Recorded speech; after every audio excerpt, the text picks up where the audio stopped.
Ce soir-là, dans le métro bondé de la ligne 4, quelqu'un a glissé un bout de papier dans la poche de mon manteau. Un geste si discret que je ne l'ai senti qu'une station plus tard. Quand j'ai lu ces mots, mon cœur s'est arrêté. Ils vous suivent, ne regardez pas maintenant. À la prochaine station, sortez par la porte arrière. J'aurais dû paniquer. J'aurais dû ignorer ce message. Mais quelque chose dans mon ventre m'a dit d'obéir. Je m'appelle Henriette de Fontenac. J'ai 60 ans, et voici l'histoire que j'aurais préféré ne jamais vivre. C'était un mardi soir de novembre 2024. Paris sentait la pluie froide et le parfum des marrons grillés près de Châtelet. J'avais passé toute la journée au cabinet de Maître Delvaux, mon avocate, à réviser encore une fois les documents du procès. 30 ans, 30 années de pension alimentaire impayée. Des centaines de milliers d'euros que mon ex-mari, Octavien, me devait depuis notre divorce en 2010. Octavien de Montclair. Ce nom qui autrefois me faisait sourire me donnait désormais la nausée. Le métro était plein à craquer. Des corps serrés les uns contre les autres, l'odeur de laine mouillée, le bruit métallique des rails sous nos pieds. Je me tenais près de la porte, mon sac serré contre ma poitrine, comme je le faisais depuis des semaines. Depuis que j'avais commencé à sentir ce regard, cette présence. Au début, je me disais que c'était mon imagination. Une femme de 60 ans qui vit seule finit par voir des ombres partout. Mais il y avait eu ces coups de téléphone sans réponse, ces mêmes deux hommes que je croisais trop souvent près de mon immeuble, cette voiture noire garée en face de chez moi 3 soirs d'affilée. Maître Delvaux m'avait dit de ne pas m'inquiéter. Les hommes comme Octavien font toujours du bruit avant de perdre, m'avait-elle assuré en rangeant ses dossiers dans sa mallette en cuir. Il sait qu'il va perdre ce procès. Il essaie de vous faire peur. Mais la peur, justement, était bien réelle. Le métro s'est arrêté à Réaumur-Sébastopol. Des passagers sont descendus, d'autres sont montés. C'est à ce moment-là que j'ai senti quelque chose glisser dans la poche droite de mon manteau. Un frôlement si léger que j'ai d'abord cru à un accident. J'ai tourné la tête, mais il y avait trop de monde. Des visages fatigués, des regards perdus dans leur téléphone, personne qui ne me regardait. Le métro est reparti. Mon cœur battait plus vite que d'habitude. J'ai glissé ma main dans ma poche et j'ai senti le papier. Un petit rectangle plié en 4, le genre de papier qu'on arrache d'un carnet. Je l'ai sorti avec des doigts tremblants. L'écriture était nette, masculine, tracée au stylo bleu. Ils vous suivent. Ne regardez pas maintenant. À la prochaine station, sortez par la porte arrière. Faites-moi confiance. Mon sang s'est glacé. J'ai relevé les yeux. Autour de moi, les passagers continuaient leur vie. Une jeune femme écoutait de la musique, un homme en costume lisait Le Monde, un couple se disputait à voix basse. Personne ne me regardait. Mais quelqu'un, quelque part dans cette rame, venait de me dire que j'étais suivie. Et ce quelqu'un savait où j'allais descendre. Mon instinct me hurlait de descendre immédiatement, de courir, d'appeler la police. Mais une autre voix, plus calme, plus froide, me disait que si ce message disait vrai, descendre maintenant serait une erreur. Si quelqu'un me suivait vraiment, il me verrait paniquer. Il saurait que j'avais été prévenu. La station suivante était Strasbourg-Saint-Denis, ma station. Celle où je descendais tous les soirs depuis 3 mois, depuis que j'avais déménagé dans ce petit appartement du 10e arrondissement après avoir vendu notre ancienne maison de Neuilly. Notre maison. La maison qu'Octavien m'avait forcé à vendre pour partager équitablement les biens, comme il l'avait dit devant le juge. La maison où j'avais élevé nos 2 enfants, où j'avais organisé des dîners pour ses collègues, où j'avais attendu pendant des années qu'il rentre de ses voyages d'affaires. La maison qu'il avait récupérée, revendue, et dont il n'avait jamais partagé les bénéfices avec moi. Le métro ralentissait. Les lumières de la station apparaissaient derrière les vitres sales. Strasbourg-Saint-Denis. Mon cœur cognait si fort que j'entendais le sang battre dans mes oreilles. À la prochaine station, sortez par la porte arrière. J'ai regardé discrètement autour de moi. Il y avait 2 portes dans cette voiture. Celle près de laquelle je me tenais, au milieu, et celle tout au fond, près des sièges réservés. La porte arrière. Quelqu'un savait que j'allais descendre ici. Quelqu'un savait quelle porte j'utilisais d'habitude. Et quelqu'un d'autre savait que ce quelqu'un me suivait. Le métro s'est arrêté. Les portes se sont ouvertes avec un sifflement pneumatique. J'ai serré mon sac contre moi et j'ai commencé à marcher vers le fond de la rame. Mes jambes tremblaient. Je devais avoir l'air d'une vieille femme fragile, ce que je n'avais jamais voulu devenir. Mais ce soir-là, c'était exactement ce que j'étais. J'ai traversé la voiture en évitant de regarder les visages. Est-ce que l'un d'eux me suivait? Est-ce que l'un d'eux travaillait pour Octavien? Ce grand homme en blouson de cuir? Cette femme blonde au regard dur? Ce jeune en survêtement qui ne quittait pas son téléphone des yeux? Je suis descendu par la porte arrière juste avant qu'elle ne se referme. Le quai était bondé, comme toujours à cette heure. Des gens qui rentrèrent du travail, des touristes perdus, des musiciens qui installaient leurs instruments pour jouer dans les couloirs. J'ai attendu sur le quai, immobile, le cœur battant. Le métro est reparti dans un grondement métallique. Et c'est là que je les ai vus. 2 hommes, grands, larges d'épaules, habillés de manière trop élégante pour des passagers ordinaires du métro. Costumes sombres, chaussures cirées. Ils se tenaient près de la sortie principale, exactement là où j'aurais dû passer si j'étais descendu par ma porte habituelle. Ils scrutaient la foule. Ils me cherchaient. Mon ventre s'est noué. Le billet avait dit vrai. J'ai fait demi-tour et je me suis dirigé vers la sortie secondaire, celle qui donnait sur la rue de Strasbourg plutôt que sur le boulevard. Mes jambes bougeaient toutes seules. Je ne réfléchissais plus. Je suivais les instructions d'un inconnu qui m'avait glissé un message dans le métro. Parfois, on fait confiance à ceux qui ne la méritent pas. Et vous, avez-vous déjà été déçu par quelqu'un que vous aimiez? Racontez-moi votre histoire dans les commentaires, j'aimerais vous lire. J'ai monté les escaliers 2 par 2, malgré mes genoux qui protestaient. La rue était sombre, brumeuse, presque déserte. J'ai marché vite, sans me retourner, jusqu'à ce que je trouve un café encore ouvert. Je suis entrée, j'ai commandé un thé que je n'ai pas bu, et je me suis assise près de la fenêtre. Mes mains tremblaient tellement que j'ai renversé le sucre sur la table. Qui m'avait prévenu? Qui étaient ces hommes? Et surtout, jusqu'où Octavien était-il prêt à aller pour que je renonce à ce procès? J'ai sorti mon téléphone pour appeler Maître Delvaux, mais je me suis arrêtée. Qu'est-ce que j'allais lui dire? Qu'un inconnu m'avait mise en garde dans le métro? Qu'il y avait peut-être 2 hommes qui me suivaient? Elle penserait que je devenais paranoïaque. Peut-être que je l'étais. Mais ce billet dans ma poche, lui, était bien réel. Je l'ai relu une dernière fois, avant de le plier soigneusement et de le ranger dans mon portefeuille, à côté de la photo jaunie de mes enfants quand ils étaient petits. Avant que tout ne bascule. Avant qu'Octavien ne devienne cet étranger capable d'envoyer des hommes me surveiller dans le métro. Faites-moi confiance. Ces 3 mots résonnaient dans ma tête comme une promesse. Ou comme un piège. Ce soir-là, en rentrant chez moi par des rues que je ne prenais jamais, en regardant par-dessus mon épaule à chaque coin de rue, j'ai compris une chose. Ce procès n'était plus seulement une question d'argent. C'était devenu une question de survie.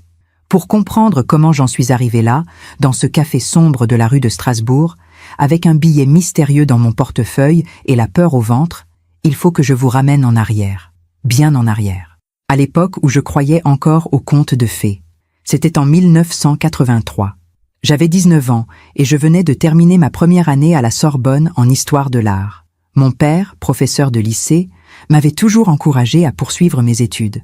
L'éducation, Henriette, c'est la seule richesse qu'on ne peut pas te voler, me disait-il en repassant ses chemises le dimanche soir. Nous habitions un appartement modeste dans le 15e arrondissement, près de la Convention. 3 pièces pour 4 personnes, mes parents, ma sœur cadette Margot et moi. Mon père gagnait correctement sa vie, ma mère travaillait à mi-temps dans une bibliothèque municipale. Nous n'étions pas riches, mais nous ne manquions de rien. Le dimanche, nous déjeunions ensemble. L'été, nous partions 2 semaines en Bretagne. C'était une vie simple, prévisible, heureuse. Et puis j'ai rencontré Octavien de Montclair. C'était lors d'une exposition au musée d'Orsay, un vendredi après-midi de juin. Je copiais des notes devant un tableau de Monet quand j'ai entendu une voix derrière moi. « Vous écrivez plus vite que vous ne regardez. C'est dommage. » Je me suis retournée. Il se tenait là, grand, élégant, avec ce sourire en coin qui donnait l'impression qu'il savait quelque chose que vous ignoriez. Il portait un costume gris clair qui devait coûter plus cher que tout ce que possédait mon père. Ses cheveux châtains étaient parfaitement coiffés. Ses chaussures brillaient comme des miroirs. Octavien avait 27 ans. Il travaillait dans la finance, chez une banque privée dont j'ai oublié le nom. Il venait de rentrer d'un séjour de 3 ans à Londres. Il parlait de l'art comme s'il avait visité tous les musées du monde, ce qui était probablement le cas. « Permettez-moi de vous offrir un café », avait-il dit avec cette assurance tranquille des gens qui n'ont jamais essuyé de refus. « Vous me raconterez ce que vous écrivez avec tant de passion. » J'aurais dû refuser. J'aurais dû retourner à mes notes et l'oublier. Mais à 19 ans, Quand un homme comme Octavien de Montclair vous invite à prendre un café, on ne réfléchit pas. On dit oui. Nous avons passé 3 heures dans un salon de thé près du musée. Il m'a parlé de son travail, de ses voyages, de son appartement à Neuilly que ses parents lui avaient acheté. Je lui ai parlé de mes études, de mes rêves de travailler un jour dans un musée, de ma passion pour les peintres impressionnistes. « Vous avez quelque chose de rare », m'avait-il dit en remuant son café. « Une lumière. Les femmes de mon milieu ont tout perdu, cette lumière. Elles sont trop occupées à paraître pour être vraiment vivantes. » Ces mots m'avaient fait rougir jusqu'aux oreilles. Personne ne m'avait jamais parlé comme ça. Dans mon monde, on ne faisait pas de déclarations poétiques devant un café. On parlait de choses concrètes, de projets réalistes, d'avenir raisonnable. Octavien est devenu ma fenêtre sur un autre monde. Il m'a emmené dans des restaurants où le menu n'affichait pas les prix. Il m'a offert des livres d'art que je n'aurais jamais pu m'acheter. Il m'a présenté à ses amis, tous issus de familles anciennes, avec des noms à particules et des conversations pleines de références que je ne comprenais qu'à moitié. Mes parents se méfiaient de lui. « Il est trop vieux pour toi », disait ma mère en pliant le linge. Et surtout, il vient d'un monde qui n'est pas le nôtre. Ces gens-là ne se mélangent pas. Mon père était plus direct. Il va te faire miroiter une vie de princesse, et un jour, tu te réveilleras en découvrant que les contes de fées n'existent pas. Mais j'étais amoureuse, follement, stupidement amoureuse. Nous nous sommes mariés en juin 1985, 2 ans après notre rencontre. J'avais 21 ans, lui 29. La cérémonie a eu lieu dans une église du 16e arrondissement, devant 200 invités que je ne connaissais pas. La mère d'Octavien, Hélène de Montclair, m'avait regardé ce jour-là comme on regarde une tache sur un tapis persan. « Elle est charmante, mon fils », avait-elle dit d'un ton qui signifiait exactement le contraire. J'espère qu'elle saura s'adapter à notre style de vie. Notre style de vie. Comme si épouser Octavien signifiait renoncer à la personne que j'étais. Au début, tout était magnifique. Nous habitions une maison à Neuilly-sur-Seine, une bâtisse du 19e siècle avec un jardin, des moulures au plafond et un escalier en marbre. Octavien partait tôt le matin et rentrait tard le soir, mais les week-ends, nous les passions ensemble. Nous allions au théâtre, nous recevions ses collègues, nous parlions de nos projets d'avenir. J'ai abandonné mes études la première année de notre mariage. Octavien m'avait convaincu que ce n'était pas nécessaire. « Tu n'auras jamais besoin de travailler ?» m'avait-il assuré en signant un chèque pour régler les frais de scolarité que je n'aurais plus. « Je gagne suffisamment pour nous deux. Concentre-toi sur notre foyer. » J'ai cru que c'était de l'amour. En réalité, c'était du contrôle. Notre première fille, Clémence, est née en 1987. Notre fils, Aurélien, en 1989. 2 enfants parfaits, avec les yeux de leur père et mon sourire. Je les ai élevés dans cette maison immense qui sentait toujours la cire d'abeille et les roses fraîches. Octavien gagnait de mieux en mieux sa vie. Il avait gravi les échelons rapidement, était devenu associé dans sa banque. Nous voyagions 3 fois par an. Suisse en hiver, Côte d'Azur en été, New York ou Londres au printemps. Nous avions une femme de ménage qui venait tous les jours, un jardinier 1 fois par semaine, une nounou pour aider avec les enfants. De l'extérieur, nous étions le couple parfait. La réussite incarnée, l'image même du bonheur bourgeois parisien. Mais à l'intérieur, quelque chose se fissurait lentement. Octavien rentrait de plus en plus tard. Il avait toujours une réunion, un dîner d'affaires, un client important à rencontrer. Les week-ends ensemble sont devenus rares, puis inexistants. Quand je lui demandais de passer plus de temps avec les enfants, il levait les yeux de son journal et me disait « C'est toi qui as voulu des enfants, Henriette. Moi, je travaille pour vous offrir cette vie. Ne me demande pas de tout faire. » J'ai commencé à me sentir seule dans cette grande maison. Seule avec mes 2 enfants, mon jardin trop bien entretenu, mes après-midi qui se ressemblaient tous. Je déjeunais avec d'autres épouses de banquiers ou d'avocats, des femmes élégantes qui parlèrent de leurs vacances et de leurs soucis domestiques avec le même détachement qu'on parle de la météo. Aucune d'entre elles ne semblait heureuse.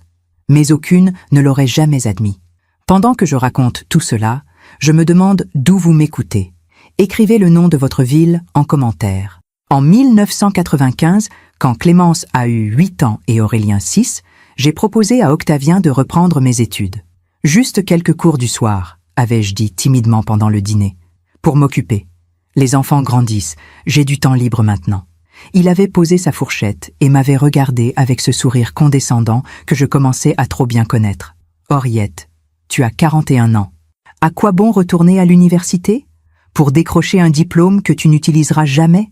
Tu as tout ce dont une femme peut rêver. Profite de ta vie au lieu de chercher à la compliquer. » Cette conversation a duré moins de 3 minutes, mais elle m'a fait comprendre quelque chose d'important. Octavien ne voulait pas d'une épouse qui pense. Il voulait d'une épouse qui décore. J'ai continué ma vie. J'ai élevé mes enfants du mieux que j'ai pu. Je les ai accompagnés à l'école, aux activités sportives, aux goûters d'anniversaire. J'ai organisé des dîners pour les collègues d'Octavien, j'ai souri aux bonnes personnes, j'ai porté les bonnes robes. Mais à l'intérieur, je m'éteignais un peu plus chaque jour. Les années ont passé comme ça. Clémence est entrée au lycée, puis à Sciences Po. Aurélien a choisi une école de commerce. Ils devenaient des adultes, des étrangers polis qui rentraient à la maison pour les vacances et repartaient aussitôt. Et moi, je restais dans cette maison de Neuilly, avec un mari qui ne me regardait plus et des journées qui n'avaient plus de sens. C'est en 2008, j'avais 54 ans, que j'ai trouvé le premier indice. Un reçu de restaurant dans la poche du costume d'Octavien pour un dîner dans un établissement que nous ne fréquentions jamais. 2 couverts. Un montant que même lui trouvait excessif. J'aurais dû l'affronter ce jour-là. Mais j'ai préféré me taire, fermer les yeux, continuer à faire semblant. Parce que affronter la vérité signifiait affronter le vide de toutes ces années perdues. 2 ans plus tard, en 2010, Octavien est rentré un soir et m'a annoncé qu'il voulait divorcer. Pas d'explication, pas d'excuse, juste une phrase sèche prononcée dans le salon où nous avions passé 25 ans de notre vie. « Ce n'est plus possible, Henriette. Nous ne sommes plus heureux. Il est temps de tourner la page. » Il avait déjà tout organisé avec son avocat. La maison serait vendue, les biens partagés. Il me verserait une pension alimentaire pendant 5 ans, le temps que je me réorganise. 5 ans. Après 25 ans de mariage. J'ai signé les papiers comme une somnambule. J'étais trop sonnée pour me battre, trop épuisée pour comprendre ce qui m'arrivait. C'est seulement des mois plus tard, quand je me suis retrouvée seule dans un appartement trop petit du 10e arrondissement, que j'ai réalisé l'ampleur de ce que je venais de perdre. Mon mari, ma maison, mon identité, et surtout, 30 années de ma vie que je ne récupérerai jamais. Après un divorce, on vous dit que le temps guérit tout. C'est un mensonge. Le temps ne guérit rien. Il vous apprend simplement à vivre avec la douleur, à ranger vos souvenirs dans des boîtes que vous n'ouvrez plus. Les premiers mois après le divorce ont été les plus difficiles de ma vie. J'avais 56 ans en 2010 et je me réveillais chaque matin dans cet appartement du 10e arrondissement en me demandant comment j'en étais arrivée là. L'appartement était petit, 2 pièces au 4e étage, sans ascenseur, avec une vue sur une cour intérieure où les pigeons se battaient pour des miettes de pain. Les murs étaient blancs, impersonnels, vides. Je n'avais emporté que quelques meubles de Neuilly, mon lit, une commode, la table de la cuisine et 3 cartons de livres que je n'ouvrais jamais. Le reste était resté dans la maison. Octavien l'avait vendu 6 mois après notre séparation pour 1 800 000 €. La moitié me revenait, selon le jugement. 900 000 € qui auraient dû me permettre de recommencer ma vie. Sauf qu'Octavien n'a jamais versé cet argent. Au début, son avocat m'a expliqué que c'était une question de délais administratifs. La vente était compliquée. Les fonds étaient bloqués temporairement. Il fallait patienter quelques semaines, puis quelques mois, puis quelques années. En attendant, Octavien devait me verser une pension alimentaire mensuelle de 3 000 €. C'était écrit noir sur blanc dans le jugement de divorce. 3 000 € par mois pendant 5 ans pour me permettre de retrouver une autonomie financière. Le premier mois, j'ai reçu 1 500 €. Le deuxième mois, 1 000 €. Le troisième mois, rien du tout. J'ai appelé son avocat. Monsieur de Montclair traverse des difficultés financières temporaires, m'a-t-on répondu d'un ton glacial. Il réglera ses arriérés dès que possible. Des difficultés financières. Alors qu'il continuait à vivre dans un appartement de standing à Neuilly, à conduire une Mercedes, à partir en vacances à Saint-Barthélemy. J'ai essayé de le joindre directement. Il ne répondait jamais. J'ai envoyé des lettres recommandées. Elles revenaient avec la mention « Destinataire inconnu à cette adresse ». J'ai contacté mes enfants pour qu'ils lui parlent. Clémence m'a dit qu'elle ne voulait pas se mêler de nos affaires. Aurélien m'a demandé si j'étais vraiment obligée de harceler leur père pour de l'argent. Harceler. Comme si réclamer ce qui m'était dû légalement était une faute morale. Les 5 ans prévus par le jugement sont passés. 2010, 2011, 2012, 2013, 2014, 2015. 5 années pendant lesquelles j'ai survécu avec les quelques économies que j'avais réussi à mettre de côté pendant le mariage, avec l'aide occasionnelle de ma sœur Margot et avec la honte au ventre. Parce que c'est ça, la honte, quand on a 50 ans passés et qu'on doit demander de l'argent à sa famille pour payer son loyer. Quand on fait ses courses au Lidl du quartier et qu'on compte les euros devant la caisse. Quand on voit ses anciennes amies de Neuilly dans la rue et qu'on traverse pour les éviter. En 2015, j'avais 51 ans et je travaillais comme caissière dans une librairie près de République. 8 € de l'heure, 30 heures par semaine. C'était la première fois de ma vie que je touchais un salaire. J'aurais dû être fière. J'étais humiliée. Pas à cause du travail lui-même. Les livres m'ont toujours apaisée. Mais à cause de tout ce que ce travail représentait, l'échec, la dépendance, les années perdues à être l'épouse parfaite d'un homme qui m'avait jeté comme on jette un meuble usé. Ma patronne, Madame Bertrand, était une femme sèche d'une 60aine d'années qui portait toujours le même chignon gris et les mêmes lunettes à monture rouge. Elle ne souriait jamais, mais elle était juste. Un jour, pendant la pause déjeuner, elle m'a demandé pourquoi une femme, de mon milieu, travaillait dans sa librairie. « Parce que je n'ai plus de milieu », lui ai-je répondu en mordant dans mon sandwich au jambon. Elle n'a pas insisté. Mais 2 semaines plus tard, elle m'a donné le numéro d'une avocate spécialisée dans les pensions alimentaires impayées. Ma nièce, avait-elle dit en écrivant le nom sur un post-it jaune. Elle s'appelle Mathilde Delvaux. Appelez-la. Et ne la laissez pas vous dire que c'est trop tard. J'ai gardé ce post-it dans mon portefeuille pendant 3 mois avant de trouver le courage de composer le numéro. Maître Mathilde Delvaux m'a reçu dans son cabinet près du palais de justice, un après-midi de novembre 2015. Elle avait une 40aine d'années, des cheveux courts coupés au carré, un tailleur impeccable et ce regard direct des gens qui ne perdent pas de temps en politesse inutile. Je lui ai raconté toute l'histoire. Le mariage, le divorce, les promesses non tenues, les 5 années de pension jamais versées, les 900 000 € de la vente de la maison que je n'avais jamais reçue. Elle prenait des notes sur un bloc jaune, sans lever les yeux. Quand j'ai eu terminé, elle a posé son stylo et m'a regardé droit dans les yeux. « Madame de Fontenac, votre ex-mari vous doit actuellement 180 000 € de pension alimentaire impayée, plus les 900 000 € de la vente, soit 1 080 000 € au total. Avec les intérêts de retard et les frais de justice, nous pouvons facilement atteindre 1 300 000 €. Ces chiffres m'ont coupé le souffle. 1 300 000 €. Une somme que je n'arrivais même pas à imaginer. Mais, avait-elle continué en croisant les mains sur son bureau, il faut que vous compreniez une chose. Ce genre de procès peut durer des années. Votre ex-mari fera tout pour retarder les échéances, contester les montants, prouver qu'il n'a pas les moyens. Il engagera les meilleurs avocats. Il vous épuisera moralement et financièrement. Êtes-vous prête à vous battre? Je me suis souvenu de toutes ces années à Neuilly, de tous ces dîners où je souriais pendant qu'Octavien racontait ses succès professionnels, de tous ces matins où je me réveillais seule dans notre grand lit, de toutes ces fois où j'avais avalé mes humiliations pour préserver la paix. Oui, avais-je répondu, je suis prête. Le procès a été lancé en janvier 2016, 10 ans après notre divorce. Les premiers mois ont été une succession de courriers, de convocations, de pièces à fournir. Maître Delvaux m'avait prévenu que ce serait long. Elle ne m'avait pas dit à quel point ce serait épuisant. Octavien a contesté chaque chiffre. Selon son avocat, il n'avait jamais eu les moyens de me verser 3 000 € par mois. La vente de la maison avait rapporté moins que prévu. Les frais de rénovation avaient été sous-estimés. Les taxes avaient été plus élevées qu'anticipées. Mensonge. Tout n'était que mensonge. Maître Delvaux a demandé l'accès à ses comptes bancaires. Octavien a refusé, prétextant le secret des affaires. Le juge a tranché en notre faveur. Quand les relevés sont arrivés, la vérité est apparue clairement. Octavien gagnait plus de 20 000 € par mois. Il possédait 3 comptes en France, 2 en Suisse, un portefeuille d'actions estimé à plus de 2 millions d'euros. Il avait tout. Et il refusait de me donner ce qui me revenait de droit. Les audiences se sont succédées.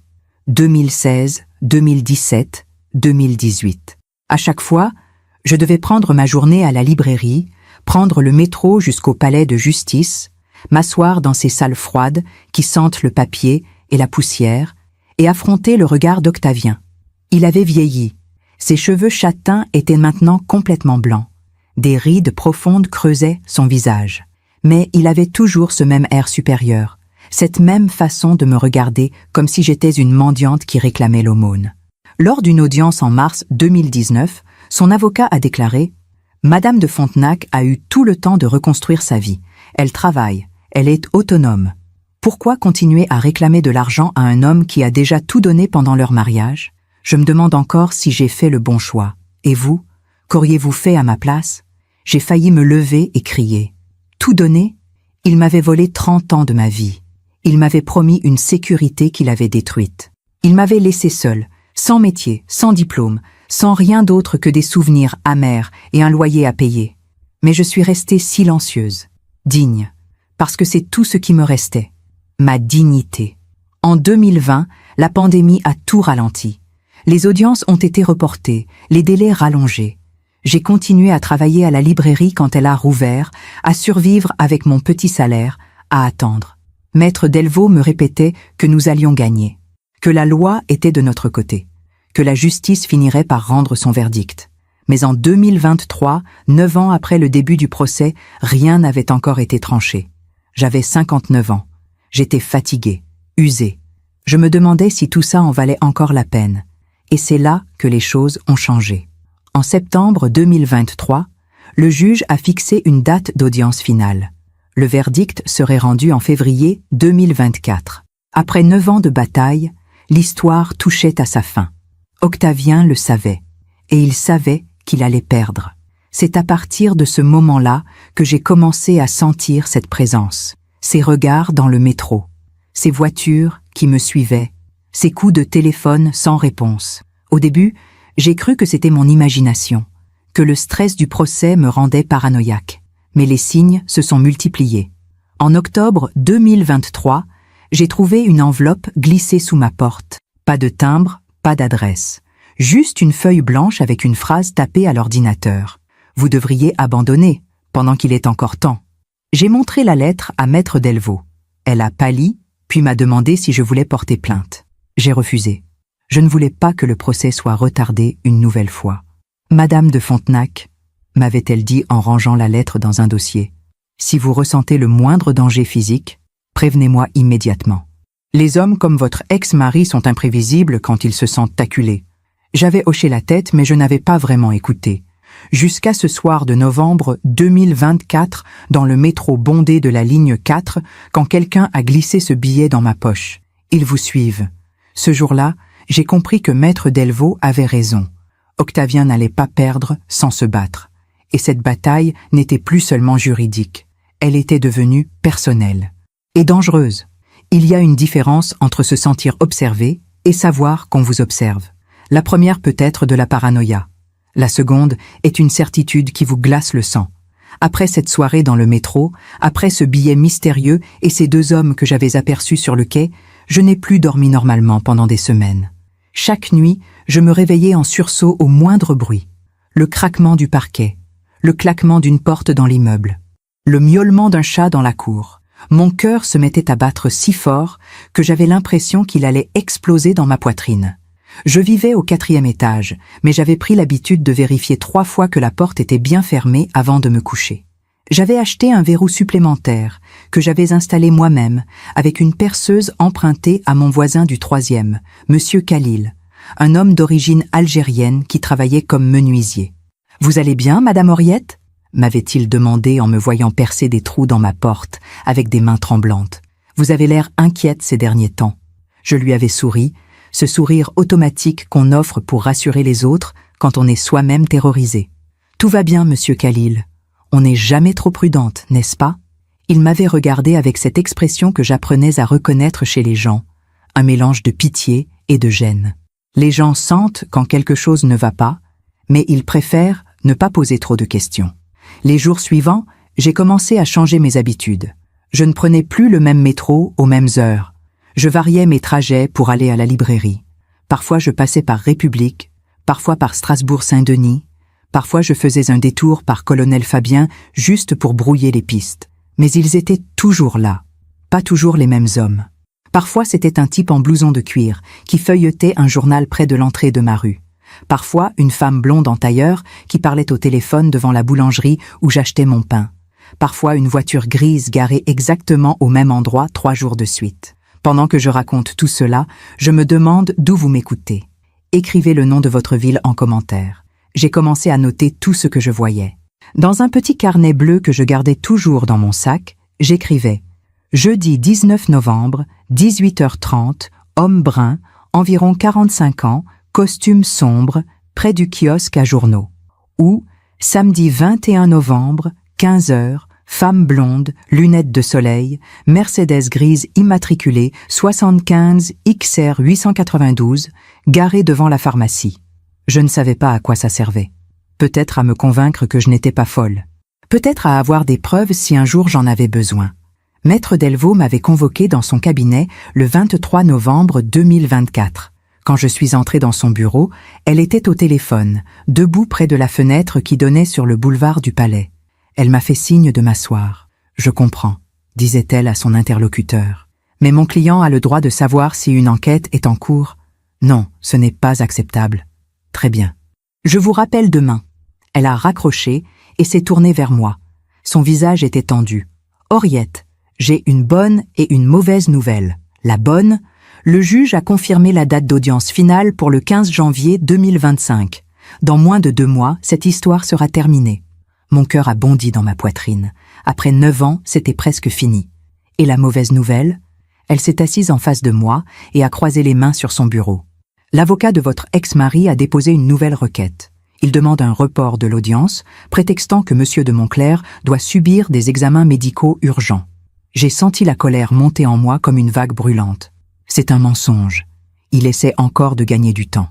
Je le sais. Le juge le sait aussi. Cette requête sera probablement rejetée. Mais, elle a marqué une pause, cherchant ses mots. Henriette, il faut que je vous demande quelque chose. Avez-vous remarqué quelque chose d'inhabituel ces dernières semaines? Des comportements suspects? Des menaces? J'ai hésité. Puis j'ai sorti mon carnet bleu de mon sac et je l'ai posé sur son bureau. Je crois qu'on me suit. Depuis plusieurs semaines. Elle a ouvert le carnet et l'a parcouru en silence. Son visage s'est assombri à chaque page. Henriette, pourquoi vous ne m'avez rien dit plus tôt? Parce que je ne voulais pas paraître paranoïaque. Parce que je n'avais aucune preuve. Parce que...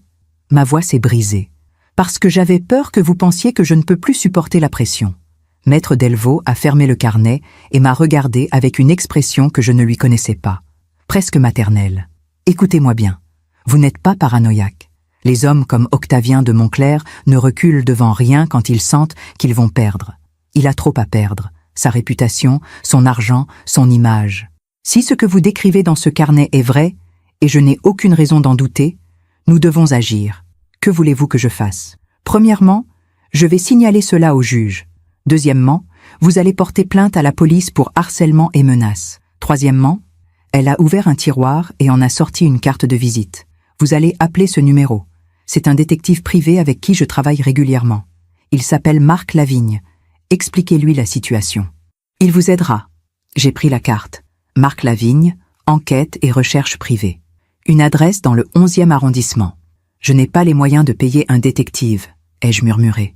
Ne vous inquiétez pas pour ça. Si nous gagnons ce procès, et nous allons gagner, tous ces frais seront récupérés. En attendant, considérez ça comme un investissement dans votre sécurité. Je suis sorti de son cabinet avec la carte dans ma poche et le carnet sous le bras. Il était 17 heures. La nuit tombait déjà sur Paris. Les réverbères s'allumaient, un par un, le long du boulevard du Palais. J'ai appelé Marc Lavigne le lendemain matin depuis la librairie. Pendant ma pause. Il m'a donné rendez-vous le soir même, dans un café près de Bastille. Quand je suis arrivé, il était déjà installé à une table au fond de la salle. La quarantaine, cheveux poivre et cils coupés courts, veste en cuir usé, regard alerte. Il ne ressemblait pas du tout à l'image que je me faisais d'un détective privé. Pas de trench-coat, pas de cigarette, pas de mystère.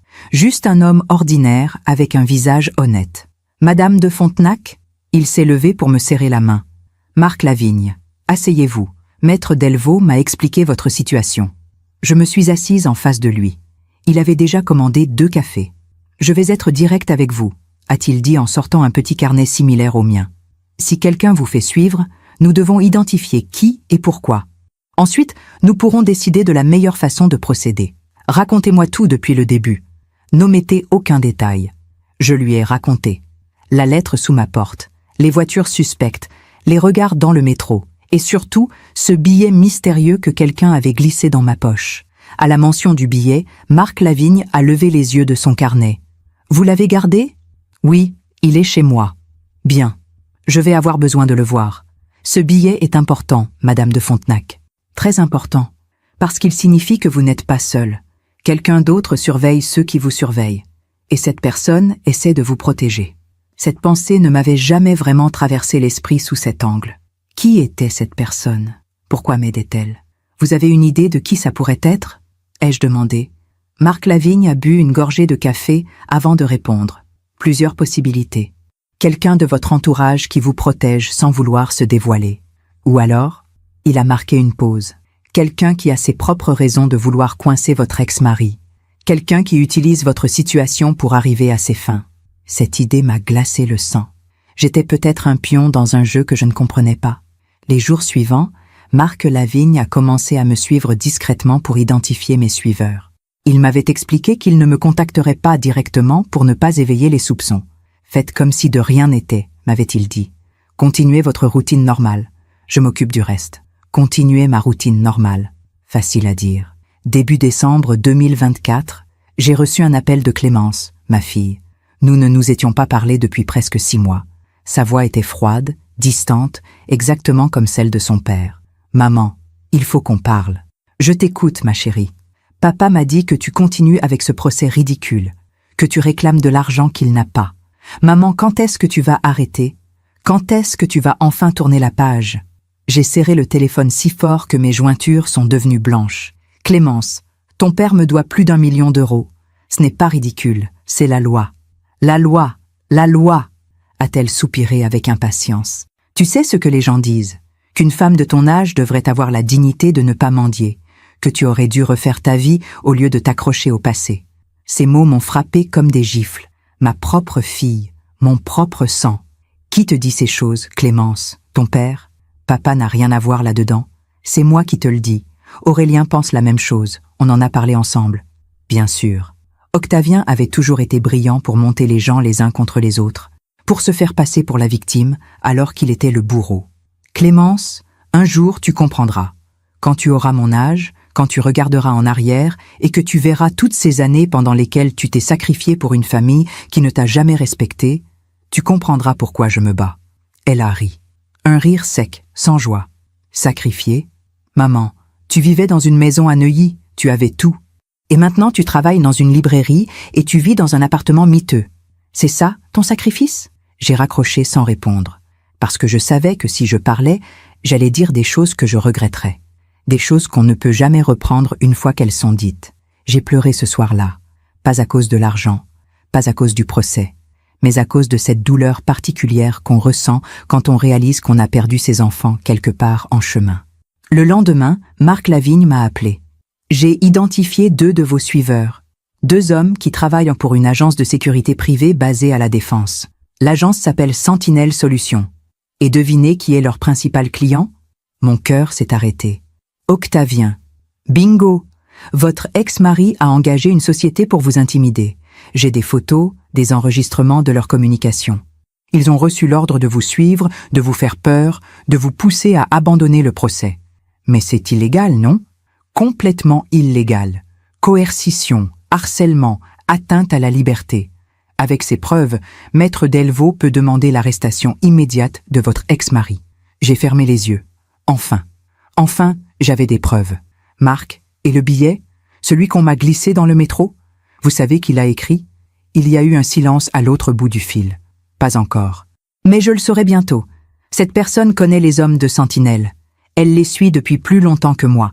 Quelqu'un qui a ses propres raisons d'être là. 2 jours plus tard, le 8 décembre 2024, j'ai reçu un 2e billet. Cette fois, il était glissé dans mon sac pendant que je travaillais à la librairie. Je ne l'ai découvert qu'en rentrant chez moi, caché entre les pages d'un livre que je transportais. L'écriture était la même. Le message différent. « Ils savent que vous parlez à un détective. Soyez prudente. Je veille. » Mon sang s'est glacé. Qui était cette personne? Comment savait-elle pour Marc Lavigne? Et surtout, si cette personne savait, est-ce que les hommes d'Octavien savaient aussi? Cette nuit-là, je n'ai pas fermé l'œil. J'étais assise dans mon lit, la lumière allumée, le téléphone à la main, prête à appeler la police au moindre bruit. Dehors, dans la cour, les pigeons se battaient pour des miettes. Et moi, dans mon petit appartement du 4e étage, je me battais pour ma vie.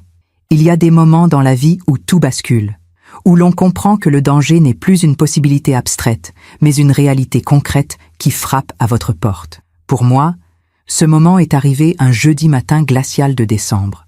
Le 10 décembre 2024, je me suis réveillée avec la sensation que quelque chose n'allait pas. Une de ces intuitions viscérales qu'on ne peut pas expliquer mais qu'on ne peut pas ignorer non plus. Il était 6 heures du matin. Dehors, Paris était encore plongé dans l'obscurité. Je me suis levée, j'ai enfilé ma robe de chambre et je me suis approchée de la fenêtre. La cour intérieure était silencieuse, déserte, mais en bas, dans la rue, j'ai aperçu cette même voiture grise que j'avais notée dans mon carnet, garée exactement au même endroit que la veille et l'avant-veille. Sentinel Solutions, les hommes d'Octavien. J'ai préparé mon café en essayant de calmer les tremblements de mes mains. Marc Lavigne m'avait dit que Maître Delvaux allait transmettre toutes les preuves au juge dans les prochains jours, que bientôt, tout ça serait terminé, qu'il fallait juste tenir encore un peu, comme si c'était simple. Je devais être à la librairie à 9 heures. J'ai pris ma douche, je me suis habillée avec soin, un pantalon de laine gris, un pull noir, mon manteau beige que j'avais depuis 15 ans. J'ai bu mon café debout dans la cuisine, les yeux fixés sur l'horloge murale. 7h15, 7h30, 7h45. À 8 heures, j'ai quitté mon appartement. Dans l'escalier, j'ai croisé Monsieur Khalil qui descendait avec sa boîte à outils. « Bonjour, Madame Henriette, vous avez meilleure mine ce matin. » Je lui ai souri sans conviction. « Merci, Monsieur Khalil.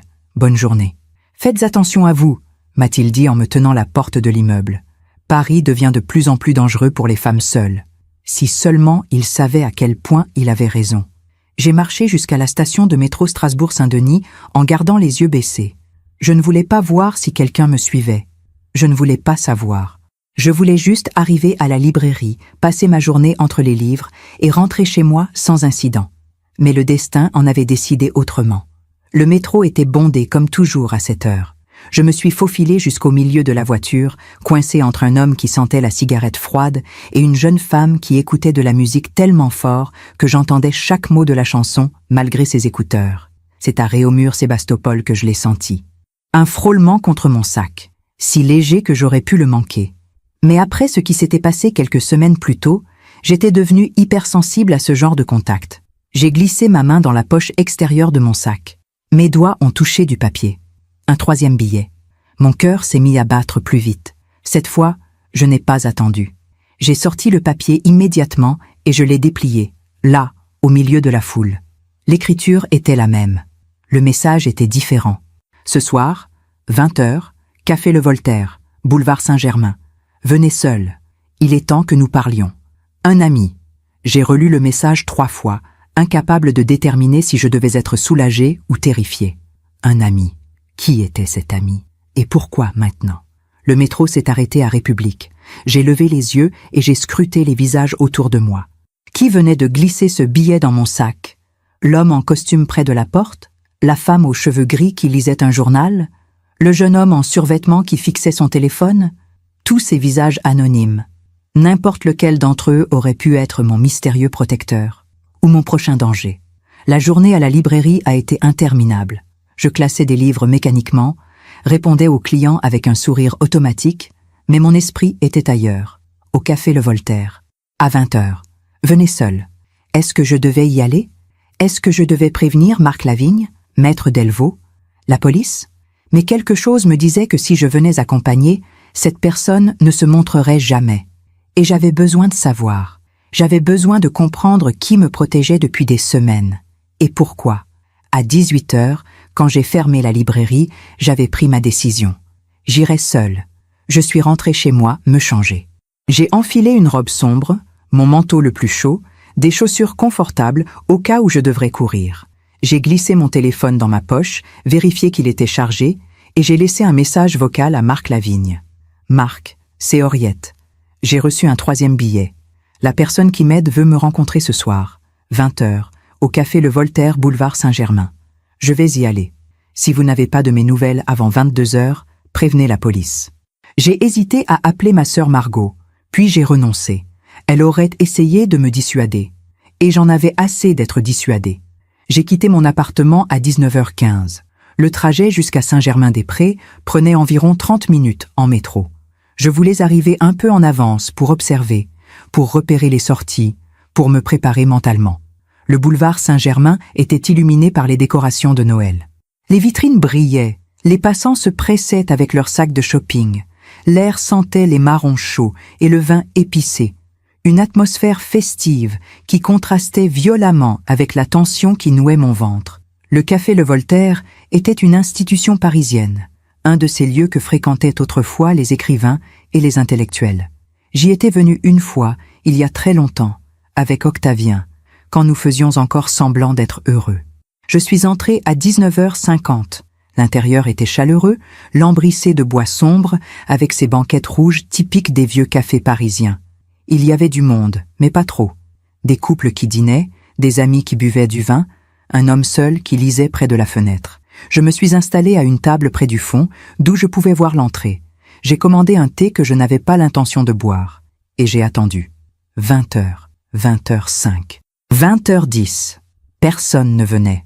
J'ai commencé à penser que c'était un piège, que les hommes d'Octavien m'avaient attiré ici pour... Pourquoi? Me menacer? Me faire peur? Me faire du mal? Et puis, à 20h15, un homme est entré dans le café. La soixantaine, grand, mince, cheveux gris coupés courts. Il portait un imperméable beige et une écharpe de laine. Son visage était grave, marqué par les années, mais ses yeux étaient vifs, intelligents. Il a balayé la salle du regard jusqu'à ce que ses yeux se posent sur moi. Il s'est approché de ma table avec une démarche assurée.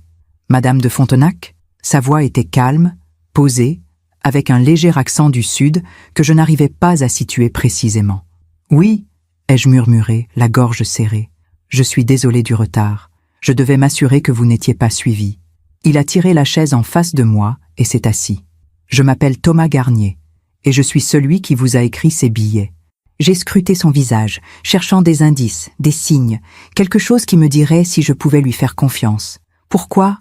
Pourquoi m'aidez-vous » Il a commandé un café au serveur qui passait, puis il s'est tourné vers moi. « Parce que nous avons un ennemi commun, Madame de Fontenac, Octavien de Montclair. » Ces mots ont résonné dans ma tête comme un gong. « Vous le connaissez ? » Je le connais très bien. Il a marqué une pause, comme s'il pesait chaque mot. Il y a 15 ans, j'étais cadre supérieur dans la même banque que lui. Nous travaillions sur les mêmes dossiers. Nous étions, disons, des collègues, jusqu'à ce qu'il décide de me détruire. Son regard s'est assombri. En 2009, j'ai découvert qu'Octavien manipulait les comptes de certains clients pour s'enrichir personnellement. Des montages financiers complexes, des transferts vers des comptes offshore. J'ai rassemblé des preuves. J'allais les présenter à la direction. Je me demande encore si j'ai fait le bon choix. Et vous, qu'auriez-vous fait à ma place? Que s'est-il passé? Thomas Garnier a souri amèrement. Octavien l'a appris. Il a agi plus vite que moi. Il m'a accusé d'être celui qui détournait des fonds. Il a fabriqué de fausses preuves, manipulé des documents, corrompu des témoins. En 3 mois, j'ai perdu mon emploi, ma réputation et presque ma famille. Ma femme est partie avec nos 2 enfants. J'ai été poursuivi en justice. J'ai tout perdu. Mon Dieu, ai-je murmuré. J'ai passé 5 ans à me battre pour prouver mon innocence. J'ai finalement été blanchi en 2014, mais le mal était fait. Je n'ai jamais retrouvé de travail dans la finance. Ma carrière était terminée. Et pendant tout ce temps, Octavien continuait à grimper, à s'enrichir, à vivre comme un roi. Il a bu une gorgée de son café avant de continuer. Quand j'ai appris que vous le poursuiviez en justice pour pension alimentaire impayée, j'ai commencé à m'intéresser à votre affaire. J'ai suivi le procès. Et quand j'ai remarqué que des hommes de Sentinelle Solutions vous surveillaient, j'ai compris qu'Octavien utilisait les mêmes méthodes qu'avec moi. L'intimidation, la menace, la peur. Vous me suivez depuis combien de temps?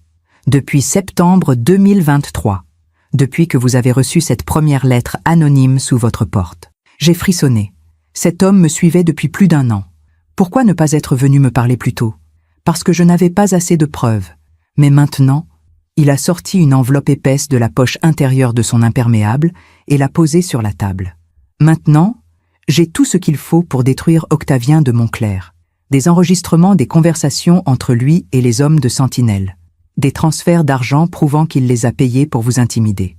Des emails où il donne des instructions précises sur la façon de vous faire peur. Mon cœur battait si fort que j'avais l'impression qu'il allait exploser. Vous voulez dire que vous avez des preuves qu'Octavien a organisé tout ça? Plus que des preuves, Madame de Fontenac. J'ai de quoi l'envoyer en prison pour plusieurs années. Coercition, harcèlement criminel, entrave à la justice. Avec ça, votre avocat peut non seulement gagner le procès civil, mais aussi porter plainte au pénal. J'ai regardé l'enveloppe comme si c'était une bombe. Pourquoi me donnez-vous ça? Qu'est-ce que vous voulez en échange? Thomas Garnier a souri. Un sourire triste, fatigué. Je ne veux rien, Madame de Fontenac. J'ai déjà tout perdu. Ma carrière, ma famille, 15 années de ma vie. Tout ce que je veux, c'est voir Octavien payer pour ce qu'il a fait. À moi, à vous, à tous ceux qu'il a manipulés et détruits. Il s'est levé, laissant l'enveloppe sur la table. Donnez ça à votre avocat. Dites-lui que je suis prêt à témoigner au procès. Mon numéro de téléphone est à l'intérieur. Monsieur Garnier, attendez. Il s'est arrêté. Merci, ai-je dit simplement. Merci de m'avoir protégé. Il a hoché la tête. Protégez-vous bien jusqu'au procès, Madame de Fontenac. Octavien est un homme dangereux, surtout quand il est acculé. Et il est parti, disparaissant dans la nuit parisienne comme il était apparu. Je suis restée assise là pendant de longues minutes, l'enveloppe devant moi, incapable de bouger. Puis j'ai ouvert l'enveloppe avec des mains tremblantes. À l'intérieur, il y avait des dizaines de pages, des transcriptions d'enregistrements, des captures d'écran d'email, des relevés bancaires. Tout était là, noir sur blanc. La preuve qu'Octavien de Montclair avait essayé de me briser, et la preuve qu'il allait enfin payer. Ce soir-là, en rentrant chez moi, j'ai serré l'enveloppe contre ma poitrine comme un trésor. Pour la première fois depuis des mois, je n'avais plus peur. J'avais de l'espoir. Il y a une différence entre posséder des preuves et savoir comment les utiliser. Thomas Garnier m'avait donné les armes. Il était temps d'apprendre à m'en servir. Le lendemain matin, 11 décembre 2024, j'étais dans le cabinet de Maître Delvaux avant même qu'elle n'arrive. La secrétaire m'a regardé avec surprise quand je me suis présentée à 8h30. « Madame de Fontenac, vous n'avez pas rendez-vous aujourd'hui. Je sais, mais c'est urgent. Très urgent. » Maître Delvaux est arrivé 15 minutes plus tard, son manteau encore humide de pluie. Quand elle m'a vue dans la salle d'attente, elle a immédiatement compris que quelque chose avait changé. « Henriette, que se passe-t-il » J'ai sorti l'enveloppe de Thomas Garnier. J'ai rencontré mon protecteur hier soir, et il m'a donné ça. Nous sommes entrés dans son bureau. Pendant 1 heure, Maître Delvaux a étudié chaque document, chaque enregistrement, chaque preuve. Son visage restait impassible, mais je voyais ses mâchoires se crisper à chaque page. Quand elle a terminé, elle a levé les yeux vers moi. « Henriette, avec ça, nous ne faisons pas que gagner le procès. Nous envoyons Octavien en prison. » Mon cœur a bondi. « Vous en êtes sûre ? » Absolument certaine. Ces enregistrements prouvent qu'il a engagé Sentinel Solutions pour vous harceler et vous menacer. Ces emails montrent qu'il leur a donné des instructions précises. Et ces transferts bancaires, elle a tapé du doigt sur les relevés. 80 000 € versés à Sentinel Solutions entre septembre et novembre 2024. C'est de la coercition criminelle. Elle a décroché son téléphone. Je contacte immédiatement le procureur. Nous déposons une plainte pénale aujourd'hui même. Les jours suivants ont été un tourbillon. Marc Lavigne a confirmé l'authenticité des documents. Le procureur a ouvert une enquête. Thomas Garnier a été convoqué pour témoigner. Le 18 décembre, la police a arrêté 2 employés de Sentinel Solutions. Ils ont parlé presque immédiatement, confirmant qu'Octavien les avait engagés pour me suivre, m'intimider, me pousser à abandonner le procès. Le 20 décembre, un mandat d'arrêt a été émis contre Octavien de Montclair. Il a été interpellé le lendemain matin à son domicile de Neuilly. Maître Delvaux m'a appelé pour m'annoncer la nouvelle. « C'est fini, Henriette. Il est en garde à vue. Le juge d'instruction va décider s'il reste en détention provisoire jusqu'au procès. » J'ai raccroché et je me suis assise sur mon lit, incapable de réaliser ce qui venait de se passer. Après 15 ans de mensonges, après des années d'humiliation, après des mois de peur, Octavien était enfin arrêté. Clémence m'a appelé le soir même. Sa voix était différente, plus petite, presque honteuse. « Maman, Papa a été arrêté. C'est vrai? Oui, ma chérie, c'est vrai. Un long silence. Les policiers ont dit qu'il t'avait fait suivre, qu'il avait payé des gens pour te menacer. C'est vrai aussi? Oui. J'ai entendu sa respiration trembler. Maman, je suis désolée. Pour tout ce que je t'ai dit. Je ne savais pas. Ces mots auraient dû me réconforter. Mais ils m'ont juste rendu triste.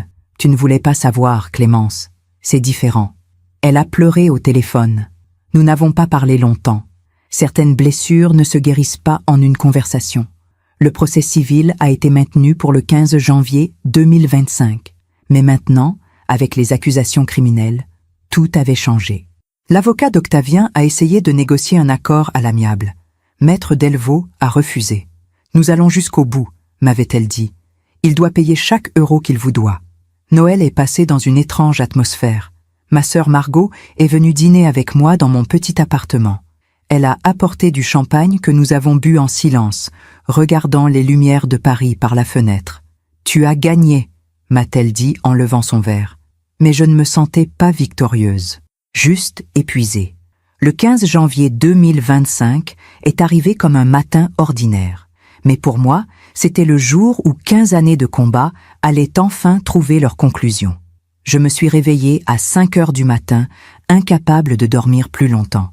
Par la fenêtre, Paris s'était encore plongé dans l'obscurité hivernale. J'ai préparé du café, j'ai pris une douche, j'ai choisi mes vêtements avec soin. Un tailleur marine que j'avais acheté spécialement pour l'occasion, des chaussures simples mais élégantes. Je voulais avoir l'air digne, forte, même si à l'intérieur, j'étais terrifiée. Margot est venue me chercher à 8 heures. « Tu es prête ?» m'a-t-elle demandé en me serrant dans ses bras. Je ne sais pas. On n'est jamais vraiment prête pour ce genre de moment. Le palais de justice était imposant sous le ciel gris de janvier. Maître Delvaux nous attendait sur les marches, impeccable dans son tailleur noir, sa mallette à la main. « Henriette, aujourd'hui nous mettons fin à cette histoire. Êtes-vous prête à affronter Octavien une dernière fois ?» J'ai hoché la tête, incapable de parler. La salle d'audience était sobre, austère, avec ses boiseries sombres typiques des tribunaux français. Il y avait déjà du monde, des avocats, des greffiers, quelques journalistes qui s'étaient intéressés à l'affaire depuis l'arrestation d'Octavien. Et puis, je l'ai vu. Octavien était assis au fond de la salle, encadré par son avocat. Il avait maigri. Ses cheveux blancs semblaient plus clairsemés. Son costume, autrefois impeccable, paraissait légèrement froissé. Pour la première fois depuis que je le connaissais, il avait l'air vulnérable. Nos regards se sont croisés une seconde. J'ai cru voir quelque chose dans ses yeux. Du regret, de la honte ou simplement de la résignation. Le juge est entré. Nous nous sommes tous levés. L'audience a duré 3 heures. Maître Delvaux a présenté tous les documents. Les relevés bancaires prouvant les pensions jamais versées, les contrats de vente de la maison, les preuves du harcèlement, les témoignages de Thomas Garnier et de Marc Lavigne. L'avocat d'Octavien a essayé de défendre son client. Mais chaque argument sonnait creux face à l'accumulation de preuves. À 13 heures, le juge s'est retiré pour délibérer. Nous avons attendu dans le couloir, Margot tenant ma main, Maître Delvaux vérifiant ses notes une dernière fois. Thomas Garnier était là aussi, assis seul sur un banc. Je me suis approché de lui. « Monsieur Garnier, merci d'être venu témoigner. » Il a souri tristement. C'était la moindre des choses, Madame de Fontenac. Aujourd'hui, nous obtenons tous les deux notre justice. À 14h30, nous avons été rappelés dans la salle. Le juge a commencé à lire son verdict. Sa voix était claire, posée, sans émotion. Considérant les éléments du dossier, considérant les preuves présentées, considérant les témoignages recueillis, la Cour condamne M. Octavien de Montclerc à verser à Mme Henriette de Fontenac la somme totale de 1 450 000 €, comprenant les arriérés de pension alimentaire, la part de la vente de la propriété commune, les intérêts de retard et les dommages et intérêts pour préjudice moral. Mon cœur s'est arrêté. 1 450 000 €. Le juge a continué. De plus, M. de Montclerc devra faire face séparément aux accusations criminelles de coercition et de harcèlement criminel, pour lesquelles un procès pénal distinct sera organisé. C'était fini. Après 15 ans, c'était vraiment fini. Je n'ai pas crié de joie. Je n'ai pas pleuré. Je suis restée assise, les mains tremblantes, essayant de réaliser que je venais de gagner. En sortant du tribunal, les journalistes se sont précipités vers nous. Maître Delvaux a fait une brève déclaration. professionnelle et mesurée. Moi, je n'ai rien dit. Je n'avais plus de mots. Octavien est sorti quelques minutes après nous. Il n'a regardé personne. Il est monté dans une voiture et a disparu. Je ne l'ai jamais revu. La victoire, je l'ai appris, ne ressemble jamais à ce qu'on imagine. On croit qu'elle apportera la paix. En réalité, elle laisse juste un vide immense là où se trouvait la guerre. Les semaines qui ont suivi le verdict ont été étranges. J'avais gagné 1 450 000 €, mais l'argent n'était pas encore versé. Les avocats d'Octavien avaient fait appel, ce qui était prévisible selon Maître Delvaux. Nous gagnerons en appel aussi, m'avait-elle assuré, mais ça prendra encore quelques mois. Quelques mois. Après 15 ans, qu'est-ce que quelques mois de plus? Le procès pénal d'Octavien a eu lieu en février 2025. Cette fois, je n'y suis pas allé. Je n'avais plus la force de le regarder en face. Thomas Garnier y est allé pour témoigner. Il m'a appelé le soir du verdict. 3 ans de prison ferme, m'a-t-il annoncé. Plus une interdiction d'exercer dans la finance. Sa carrière est terminée. J'aurais dû ressentir de la satisfaction, de la joie même. Mais tout ce que je ressentais, c'était de la fatigue. Monsieur Garnier, est-ce que ça vous a aidé de le voir condamné? Il y a eu un long silence. Non, Madame de Fontenac, ça ne m'a pas rendu les 15 années que j'ai perdues. Mais au moins, je peux dormir la nuit maintenant. Et vous? Je ne sais pas encore. Clémence est venue me voir début mars. Nous nous sommes retrouvés dans un café près de chez moi. Elle avait l'air plus vieille que lors de notre dernière rencontre. Plus fatiguée, plus humaine. Maman, je voulais te dire que j'ai rompu tout contact avec papa. Je ne peux pas être la fille d'un homme qui a fait ça. J'ai posé ma main sur la sienne. Clémence, il reste ton père. Tu n'es pas responsable de ses choix. Mais j'aurais dû te croire. J'aurais dû te soutenir. Pendant toutes ces années, j'ai choisi son camp parce que c'était plus facile. Parce qu'il avait l'argent, le pouvoir, l'apparence de la respectabilité. Ses yeux se sont remplis de larmes. Je suis tellement désolée, maman. Nous avons pleuré ensemble dans ce petit café. 15 ans de distance ne s'effacent pas en une conversation. Mais c'était un début. Aurélien, lui, ne m'a jamais contacté.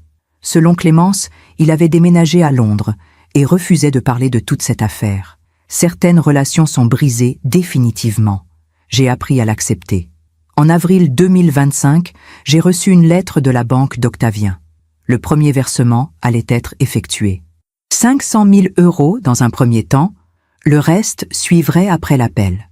Quand j'ai vu ce chiffre sur mon relevé bancaire, j'ai ressenti une émotion étrange. Ce n'était pas de la joie. C'était quelque chose de plus complexe. Un mélange de soulagement, de tristesse et de vide. J'ai démissionné de la librairie. Madame Bertrand a compris. « Vous avez autre chose à faire maintenant », m'a-t-elle dit en m'embrassant sur les 2 joues. « Vivez, Henriette. Vous l'avez mérité. Vivre. » Mais comment vit-on après 15 ans passés à se battre? Comment remplit-on ses journées quand il n'y a plus d'ennemis à affronter?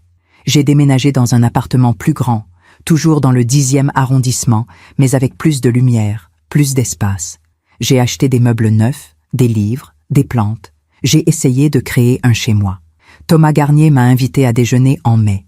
Nous nous sommes retrouvés dans un restaurant près du jardin du Luxembourg. « Comment allez-vous, Madame de Fontenac ?»« Je ne sais pas, » ai-je répondu honnêtement. « J'ai gagné, j'ai l'argent, j'ai la justice, mais je ne me sens pas heureuse. » Il a hoché la tête avec compréhension. La vengeance ne guérit pas les blessures. Elle les rend juste moins douloureuses. Mais les cicatrices restent. Nous avons parlé longtemps ce jour-là, de nos vies détruites par Octavien, de tout ce que nous avions perdu, mais aussi de ce qui restait. L'espoir, peut-être, ou simplement la possibilité de recommencer. En juin, j'ai appris qu'Octavien avait été incarcéré à la prison de Fresnes. Il purgerait sa peine de 3 ans, peut-être moins avec une réduction pour bonne conduite. Sa mère, Hélène de Montclair, est décédée en juillet. Clémence m'a dit qu'elle était morte sans avoir jamais reconnu les fautes de son fils. Certaines personnes préfèrent mourir dans le déni plutôt que d'affronter la vérité. L'appel a été rejeté en août. Le jugement était définitif. J'ai reçu le reste de l'argent début septembre. 1 450 000 €. Une fortune construite sur 15 années de combat et 30 années de vie perdue. Je me demande encore si j'ai fait le bon choix. Et vous? Qu'auriez-vous fait à ma place? On dit que le karma est patient, qu'il attend le bon moment pour rendre à chacun ce qu'il mérite. Je n'y croyais pas vraiment. Jusqu'au jour où j'ai reçu cet appel. C'était un mardi d'octobre 2025. J'étais dans mon nouvel appartement, en train de lire près de la fenêtre, quand mon téléphone a sonné. Un numéro que je ne connaissais pas. Madame de Fontenac? Ici Maître Rousseau, l'avocat de votre ex-mari. Mon sang s'est glacé. Que pouvait-il encore vouloir? Oui? Je vous appelle pour vous informer que Monsieur de Montclair a fait un malaise cardiaque hier à la prison de Fresnes. Il est actuellement hospitalisé à l'hôpital Bicêtre. Son état est stable, mais les médecins sont préoccupés. J'ai fermé les yeux. Pourquoi me dites-vous cela? Parce qu'il a demandé à vous voir. Ces mots m'ont coupé le souffle. Après tout ce qu'il m'avait fait, après avoir tout tenté pour me détruire, il voulait me voir. Je ne pense pas que ce soit une bonne idée. Madame, je comprends votre réticence. Mais il insiste, il dit qu'il a quelque chose à vous dire, quelque chose d'important. J'ai raccroché sans répondre. Pendant 3 jours, j'ai essayé d'oublier cet appel. Mais la curiosité me rongeait. Que pouvait-il bien avoir à me dire? Le vendredi, j'ai appelé Maître Delvaux. « Henriette, vous n'êtes pas obligée d'y aller. Cet homme ne mérite plus rien de vous. » Je sais, mais je crois que j'ai besoin de le voir une dernière fois, pour fermer vraiment cette page. L'hôpital Bicêtre sentait le désinfectant et la maladie. Une infirmière m'a conduite à sa chambre. Octavien était allongé dans un lit, relié à plusieurs machines. Il avait vieilli de 10 ans en quelques mois. Son visage était gris, émacié. Ses mains tremblaient légèrement. Quand il m'a vu entrer, ses yeux se sont remplis de larmes. « Henriette, tu es venue. » Je suis resté debout près de la porte, gardant mes distances. « Qu'est-ce que tu veux, Octavien ?» Il a fermé les yeux un instant, comme pour rassembler son courage. « Je veux te demander pardon. » Ces mots ont résonné dans la chambre silencieuse. Je ne m'attendais pas à ça. Pardon pourquoi exactement? Pour m'avoir volé 30 ans de ma vie? Pour m'avoir laissé sans ressources? Pour avoir envoyé des hommes me menacer? Pour tout, a-t-il murmuré. Pour chaque mensonge, chaque humiliation, chaque souffrance que je t'ai infligée. J'étais un monstre, Henriette. Et le pire, c'est que je le savais. Mais j'étais tellement obsédé par mon image, mon argent, mon pouvoir, que je ne voyais plus les êtres humains autour de moi. Il a toussé, grimaçant de douleur. Ici, en prison, puis dans cet hôpital, j'ai eu beaucoup de temps pour réfléchir. J'ai tout perdu. Ma carrière, ma réputation, ma liberté, mes enfants. Clémence ne me parle plus. Aurélien a honte de porter mon nom. Et je mérite tout ça. J'ai croisé les bras. Si tu penses que des excuses vont effacer 15 ans de combat, tu te trompes. Je ne cherche pas ton pardon, Henriette. Je sais que je ne le mérite pas. Je voulais juste que tu saches que tu avais raison. Surtout. Et que si je pouvais revenir en arrière, si je pouvais recommencer, je ferais tout différemment. J'ai regardé cet homme qui avait été mon mari pendant 25 ans. Cet homme que j'avais aimé, qui m'avait détruite, qui avait essayé de me briser. Et tout ce que je ressentais maintenant, c'était de la pitié. La vie t'a rendu ce que tu lui as donné, Octavien. Tu as semé la cruauté, tu récoltes la solitude. Tu as volé des années aux autres. Maintenant, c'est la prison qui te vole les tiennes. Il a hoché la tête lentement. Je sais. Et c'est exactement ce que je mérite. Je me suis dirigé vers la porte, puis je me suis arrêté. J'espère que tu utiliseras le temps qui te reste pour devenir un meilleur homme. Pas pour moi, pas pour nos enfants, mais pour toi. Je suis parti sans me retourner. Dans le couloir de l'hôpital, j'ai croisé une femme d'une 50aine d'années qui attendait, les yeux rouges. Elle tenait un sac avec des affaires. « Vous êtes Madame de Fontenac ?» m'a-t-elle demandé timidement. « Oui, je suis Nathalie, la compagne d'Octavien, depuis 3 ans. »« Ah, donc il y avait bien quelqu'un d'autre pendant notre mariage. Il m'a traité comme il vous a traité, » a-t-elle continué, sa voix tremblante. « Quand il a été arrêté, j'ai découvert qu'il m'avait volé l'argent que ma mère m'avait laissé, plus de 100 000 €. Je voulais juste vous dire merci. Grâce à vous, j'ai trouvé le courage de porter plainte aussi. » Elle m'avait traité de folle. Des années plus tard, j'ai retrouvé ce même regard vide dans un couloir d'hôpital. La vie finit toujours par rendre ce qu'on lui donne. Je l'ai serré dans mes bras. Battez-vous, n'abandonnez jamais. Vous méritez justice autant que moi. En sortant de l'hôpital, j'ai appelé Thomas Garnier. Vous aviez raison, le karma existe vraiment. Il a ri doucement. Je vous l'avais dit. Les hommes comme Octavien finissent toujours seuls, malades et remplis de regrets. C'est la loi naturelle. Ce soir-là, j'ai dîné seul dans mon appartement. Mais pour la première fois depuis des années, je me sentais vraiment en paix. Non pas parce qu'Octavien souffrait, mais parce que j'avais enfin compris quelque chose d'essentiel. La vraie justice n'est pas dans la vengeance.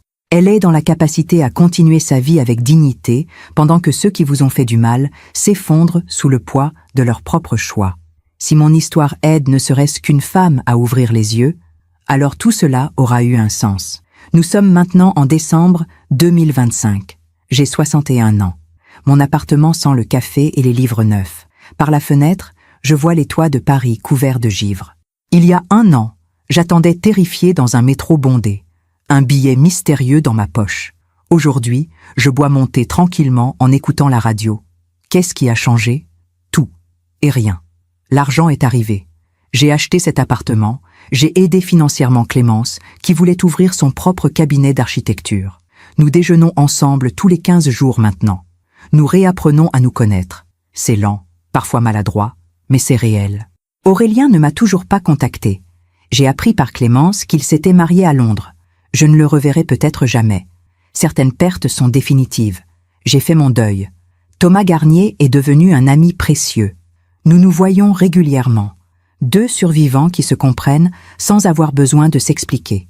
Il a ouvert une petite librairie dans le Marais. Pour recommencer, m'a-t-il dit.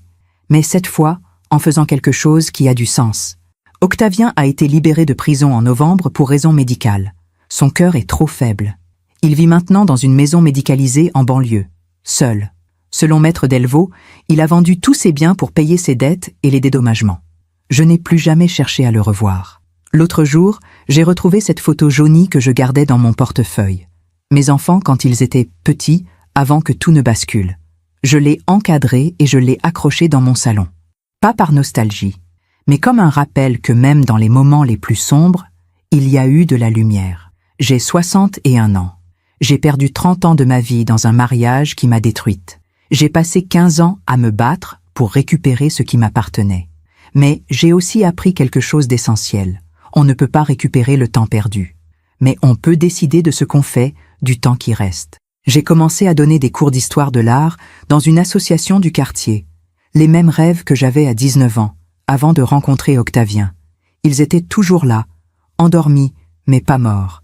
Je pense souvent aux femmes qui vivent ce que j'ai vécu, celles qui se réveillent un jour et réalisent qu'elles ont disparu dans le mariage, celles qui ont peur de partir parce qu'elles ne savent pas comment survivre seules, celles qui pensent qu'il est trop tard pour recommencer.